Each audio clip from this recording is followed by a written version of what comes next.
Et si la seule différence entre toi et la personne que tu admires le plus au monde n'était pas le talent, n'était pas la chance, n'était pas l'argent, mais juste le nombre de fois où elle a refusé d'abandonner.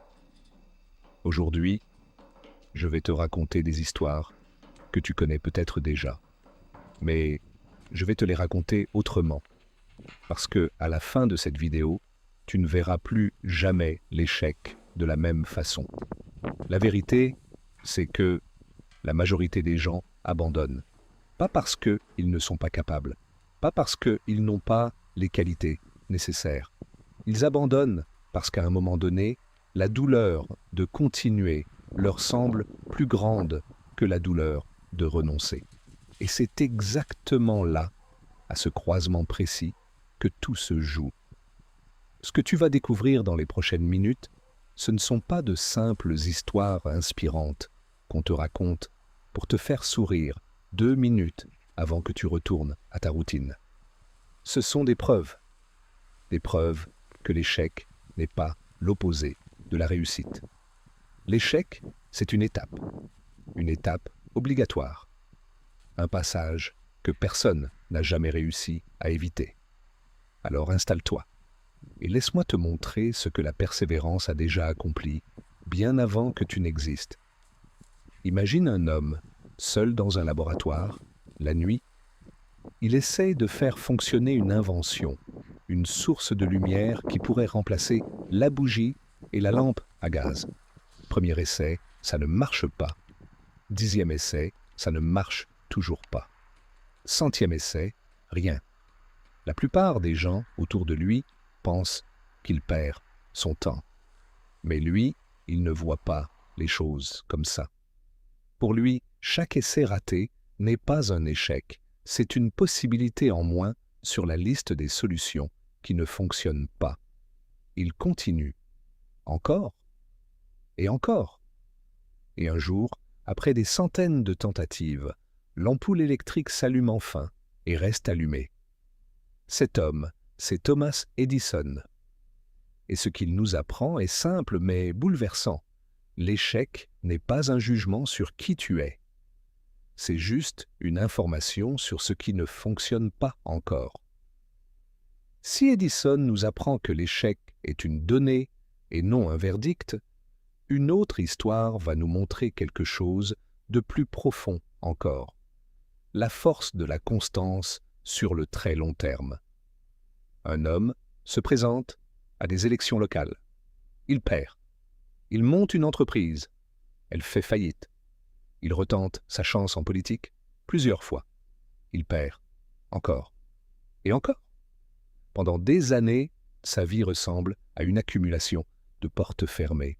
La plupart des gens, après un tel enchaînement, auraient renoncé depuis longtemps. Mais cet homme continue à se présenter, continue à essayer, continue à croire en quelque chose de plus grand que ses échecs personnels. Cet homme, c'est Abraham Lincoln. Il deviendra l'un des présidents les plus marquants de l'histoire des États-Unis.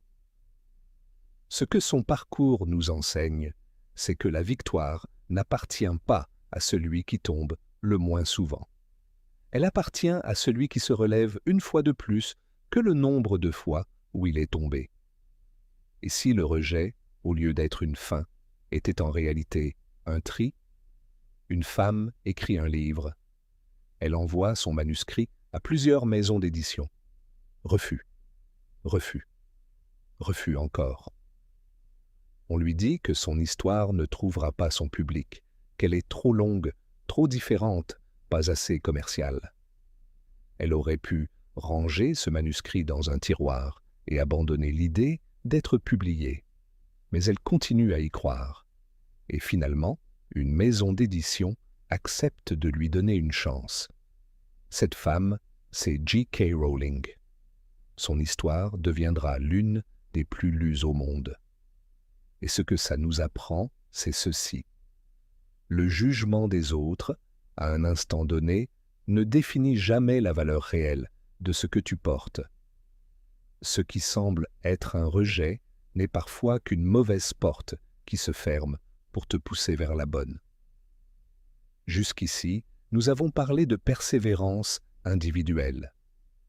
Mais il existe une forme de persévérance encore plus puissante, celle qui dépasse une seule vie et qui sert une cause plus grande que soi. Un homme passe de très longues années de sa vie enfermé, loin de sa famille, loin de sa liberté, à cause de son combat pour l'égalité et la justice dans son pays. Il aurait pu laisser la colère et le découragement prendre toute la place. Mais il continue à croire en un futur différent. Il continue patiemment, année après année. Et quand il retrouve enfin sa liberté, au lieu de se venger, il choisit de construire un pont entre les communautés de son pays. Cet homme, c'est Nelson Mandela. Et ce que son histoire nous montre, c'est que la persévérance, quand elle est portée par un sens plus grand qu'un simple objectif personnel, peut littéralement changer le cours de l'histoire d'un pays entier. Mais je sais ce que tu es peut-être en train de penser. Ces gens sont exceptionnels. Moi, je suis quelqu'un d'ordinaire. Maintenant, je veux que tu fasses quelque chose de simple mais puissant.